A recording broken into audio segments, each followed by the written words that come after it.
You know, the story of who you are, it didn't actually start on the day you were born. Nope. It began a long, long time before that, in this incredibly complex and honestly fascinating journey of development. So today, we're going to dive into that very journey, all the foundational moments that shape our entire lives before we even take our first breath. So let me ask you this. When does our life story really kick off? We all celebrate our birthdays, of course, but the actual blueprint for our health, our personality, even our potential, well, that gets drafted much, much earlier. It happens in this quiet, intricate process that starts right at the moment of conception. All right, so here's our game plan for today. We're going to break this down into 4 parts. First up, we'll look at the fundamental blueprint for life with the foundations of development. Then we're going to step inside the womb to explore all the key influences before birth.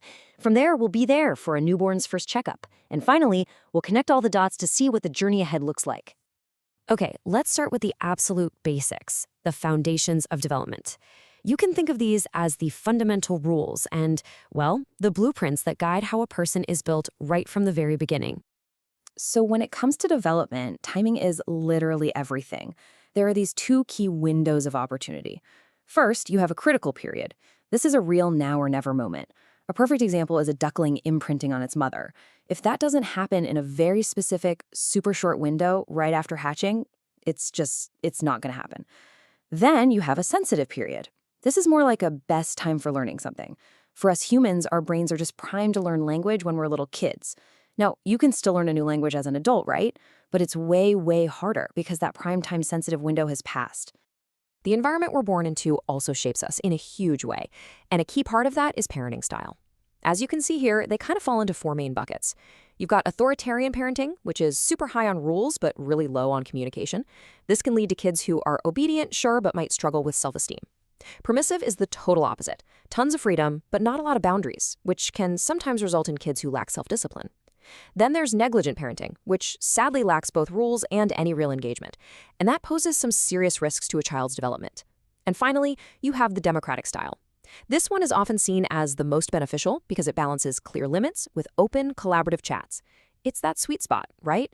A combination that provides both structure and support, which really helps foster independence and self-esteem. Okay, so now that we've seen the kind of external blueprint, let's turn our focus inward. For 9 whole months, the womb is a person's entire world. So let's explore the powerful influences that are shaping us during this absolutely critical period of gestation. You know, pretty much everything the mother experiences, the baby experiences too. Her health literally creates the baby's very first environment. This includes when the baby is born, since prematurity can bring challenges. Nutrition is also huge. It's this delicate balance where both malnutrition and obesity can create risks. And it's not just about physical health. The mother's psychological state, things like stress and depression, can have a really profound effect on the developing fetus. In this next point is something that just cannot be stressed enough. Using substances during pregnancy is a critical danger. It doesn't matter if it's a legal substance like alcohol or illicit drugs. They can cross the placenta and directly harm the fetus. The consequences can be just devastating, ranging from poor growth and nervous system damage to lifelong emotional challenges and even miscarriage. It's just an incredibly vulnerable time.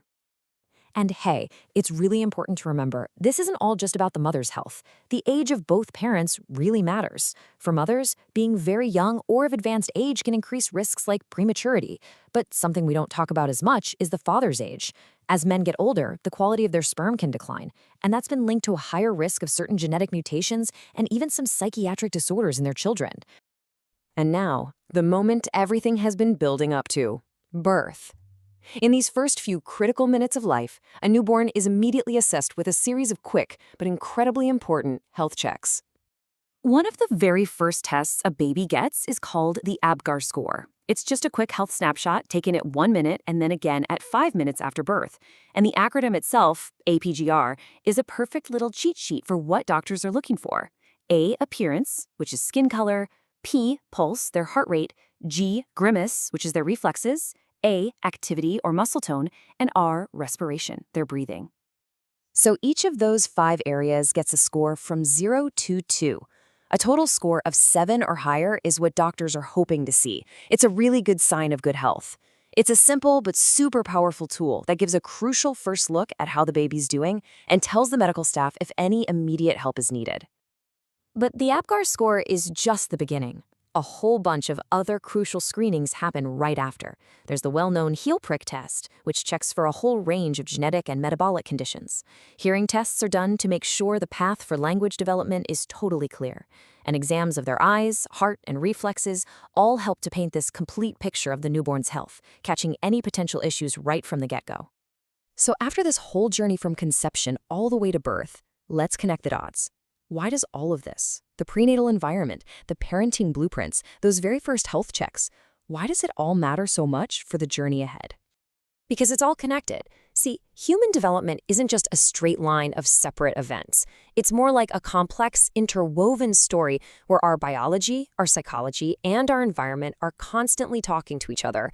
And as we've just seen, that story begins long, long before we even think about celebrating a first birthday.